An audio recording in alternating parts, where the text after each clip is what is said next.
Hey everybody, how's it going? Welcome back to Copper Jacket TV. So yesterday I made a video talking about the massive gun control package that's currently sitting in committee in the state of Washington. Now I told you guys I would give you updates if I heard anything more. They were supposed to have committee meetings this morning at 10:30 a.m. and they did, and I just got done listening to the live comment period where people could go up and they could say whether or not they support or oppose these bills passing through committee. And I got to be honest with you, it was everything that I expected from the people that want it to pass, but kind of disappointing from those who oppose the bills. So we're going to talk about what happened and where I think the committee is going to go on this one after hearing those public comments. So let's get to it.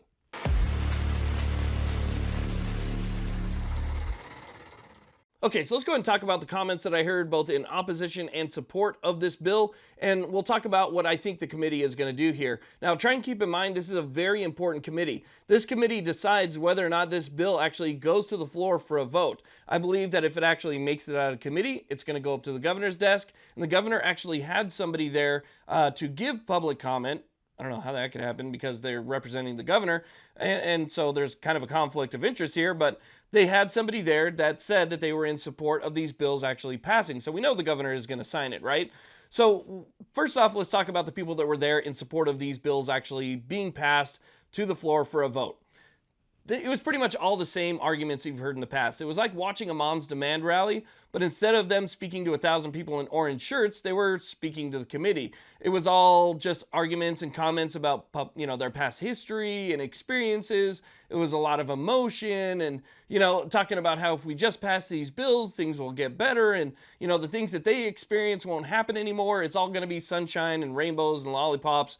And it's all going to be the utopia of the future in the state of Washington if these things pass. That's what we got out of the people who were there in support of these bills. And that is 100% exactly what we would expect, right? Now, when it comes to the people that were there in opposition, that's where some of my disappointment came in. Now, not only did some of these arguments just fall flat, really it was kind of the same thing, just talking about emotion and past experiences, but it was somebody who said that they were a representative of the NRA that was the worst out of all of them. I kind of had high hopes for this person, but when they got up there, they started talking about, some of the nitpicky stuff and some of the finer things about the bill, but then they brought up a stat that was so wrong, it almost helps the opposition. They brought up a stat that I was shocked by. I could see how the error was made, but this is not an error that you want to make in front of a committee like this. The woman who got in front of the microphone that said that she was a representative of the NRA said that there were 760 NICS checks done in Washington last year, in 2022.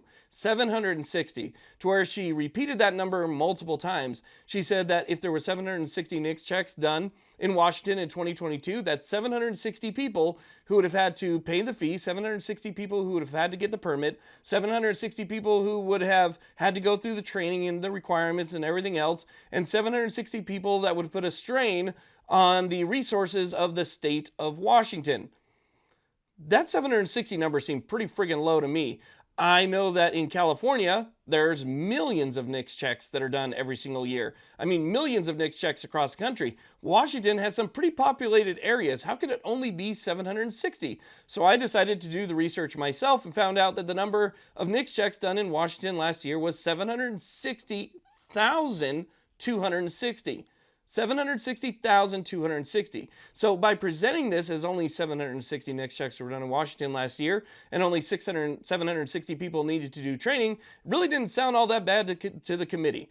It didn't sound that bad to anybody, really, because you're thinking, well, it's only really going to impose some type of, problem or issue to 760 people. Well, then, we can just move forward with it. I'm sure that's what was running through their mind. If they would have heard the number 760,260 people would have undergone the background checks, fingerprinting, training requirements, fees that are associated, cost of training, and so forth, that number would seem massive.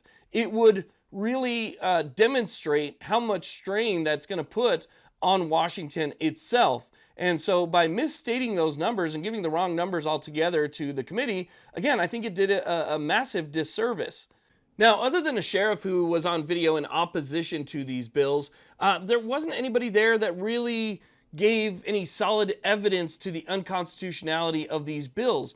Everybody said at some point that it's an infringement on our rights or it's unconstitutional, but they didn't really cite the evidence. They didn't cite Supreme Court precedent or, previous rulings by the Supreme Court in Heller, in McDonald, in Bruen. Nobody really gave the reason why it's unconstitutional. And that's really important because you want that evidence to be presented to the committee.